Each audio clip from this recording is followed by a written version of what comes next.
संविधान संशोधन विधेयक रोक्न नपर्ने सर्वोच्च अदालतको आदेशपछि आन्तरिक धारणा तय गर्न दलहरू छलफलमा संसद बैठक 1 बजे बस्ने।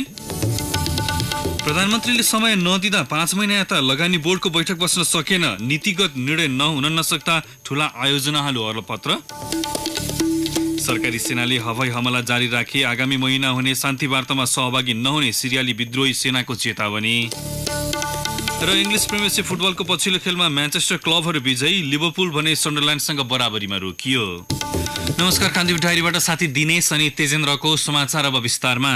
संविधान संशोधनबारे सर्वोच्च अदालतले दिएको आदेशपछि संसदको अवरोध खुलाउने बारे छलफल गर्न नेकपा एमालेको स्थायी समिति बैठक अहिले बसिरहेको छ। संविधान संशोधन संसदको अधिकार भएको भन्दै सर्वोच्चले संशोधन प्रक्रियालाई रोक्न नपर्ने आदेश दिएपछि निरन्तर संसद बैठक अवरुद्ध गर्दै आएको एमाले स्थायी समिति बैठकबाट संसदीय गतिरोध खुला गर्ने निर्णय गर्न लागेको हो।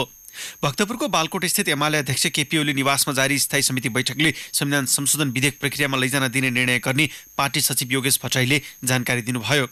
उहाँले सर्वोच्च अदालतको आदेशलाई सम्मान गर्दै संविधान संशोधन विधेयकलाई प्रक्रियामा लैजाने बाटो खुला गरिए पनि पारित गराउन भने नदिने बताउनुभयो। सीमाङ्कन हेरफेरका लागि प्रदेशसभाको सहमति आवश्यक रहेको संवैधानिक व्यवस्थालाई सर्वोच्चले थप स्पष्ट पारेको भन्दै सचिव भट्टराईले संविधानको रक्षाका लागि खबरदारी गरिने बताउनुभयो।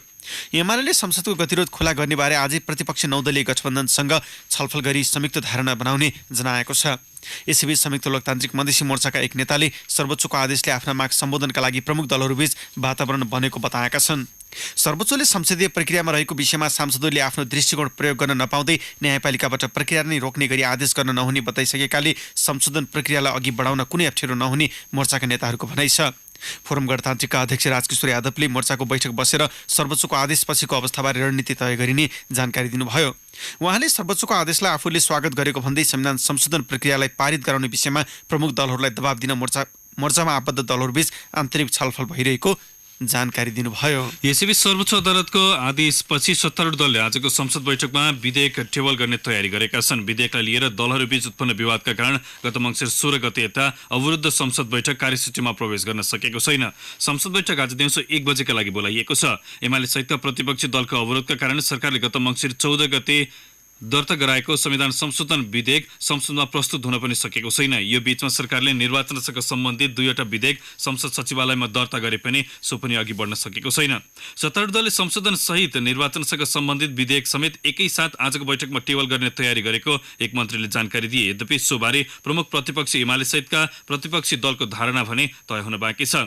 यसैबीच संसदको आजको कार्यसूची तय गर्न सभामुख अनुसारी घरतीले कार्यव्यवस्था परामर्श समितिको बैठक बोलाउनु भएको छ। बिहान 11 बजेपछि बस्ने बैठकमा घरतीले प्रमुख दलका शीर्ष नेताहरूलाई समेत बोलाउनु भएको उहाँका प्रेस सल्लाहकार बबिन शर्माले जानकारी दिनुभयो। सर्वोच्च अदालतले प्रदेश सीमाङ्कन हेरफेरका लागि प्रदेशसभा नै जानुपर्ने ठहर गरे पनि संविधान संशोधन विधेयकलाई भने रोक्न आवश्यक नहुने आदेश दिएको थियो। सर्वोच्चको सो आदेशपछि दलहरू विधेयकलाई प्रक्रियामा लैजाँदै संसदले गर्ने निर्णय अनुसार अघि बढ्ने तयारीमा जुटेका हुन्।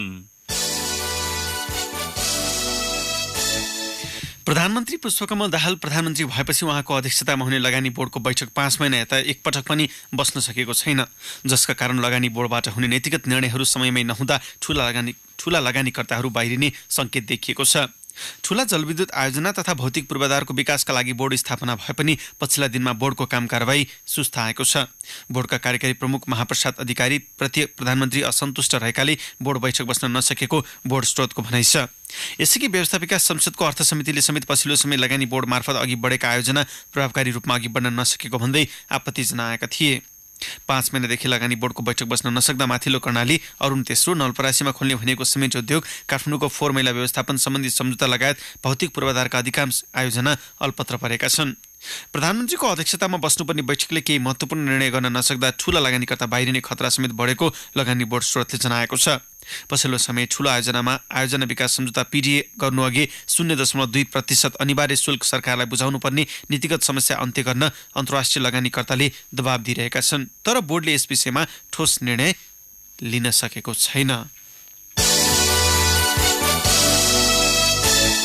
कृषि आधुनिकीकरण परियोजनाको उद्घाटन गर्न प्रधानमन्त्री पुष्पकमल दाहाल आज झापा जाँदै हुनुहुन्छ। प्रधानमन्त्री कृषि आधुनिकीकरण कार्यक्रम अन्तर्गत झापाको बनियानीमा धान सुपोजोन कार्यक्रम उद्घाटन गर्न दाहाल मध्याह्न त्यसतर्फ जान लाग्नु भएको हो। सरकारले चालु आर्थिक वर्षबाट कृषिको पकेट क्षेत्र मानिएका जिल्लामा प्रधानमन्त्री कृषि आधुनिक परियोजना सुरु गरेको छ। सोही कार्यक्रमको उद्घाटन गर्न प्रधानमन्त्री दाहाल झापा जान लाग्नु भएको उहाँको निजी सचिवालयले जनाएको छ। कृषि उत्पादकत्वको दृष्टिकोणले महत्त्वपूर्ण मानिएका मुलुकका अधिकांश जिल्लामा सो कार्यक्रम सुरु भएको छ। कृषि परियोजनामा सरकारले उन्नत जातको बिउ बिजन, आधुनिक प्रविधि, कृषकलाई अनुदान, बजारको विकास लगायतका कार्यक्रम समावेश गरेको छ। धनकुटाको छिन्ताङ 8 स्थित त्रिवेणीमा एक युवक गैराती मृत फेला परेका छन्। मृतक भोजपुर जिल्लाको हंसपुर 2 का 22 वर्षीय अमृत राई रहेको प्रहरीले जनाएको छ। सुनसरीको बरहा क्षेत्रमा बाँस बिक्री गरेर फर्किने क्रममा त्रिवेणी स्थित भिरबाट लडेर उनको मृत्यु भएको प्रहरीको अनुमान छ। घटनास्थलमा प्रहरी टोली खटिएको र थप अनुसन्धान भइरहेको जिल्ला प्रहरी प्रमुख एसपी सुदीप राज भण्डारीले जानकारी दिनुभयो।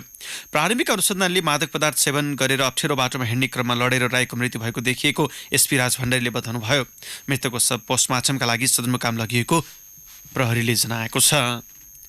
कान्तिपुर डायरीमा अब ब्रेकको पालो।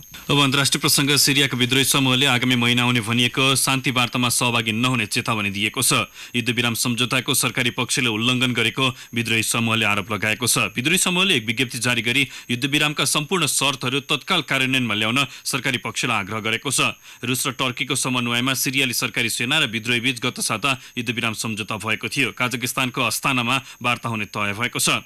आक्रमण जारी रहेको खण्डमा शान्ति वार्ताका लागि तयार हुन नसक्ने विद्रोही पक्षको अडान छ। दमास्कसको बादी बरादामा हवाई हमला भएको सिरियन अब्जर्भेटरी फर ह्युमन राइट्सले प्रतिवेदन सार्वजनिक गरे लगत्तै विद्रोहीको यस्तो प्रतिक्रिया आएको हो। ब्राजिलको एक कारागारमा भएको झडपमा परि 56 जनाको मृत्यु भएको छ।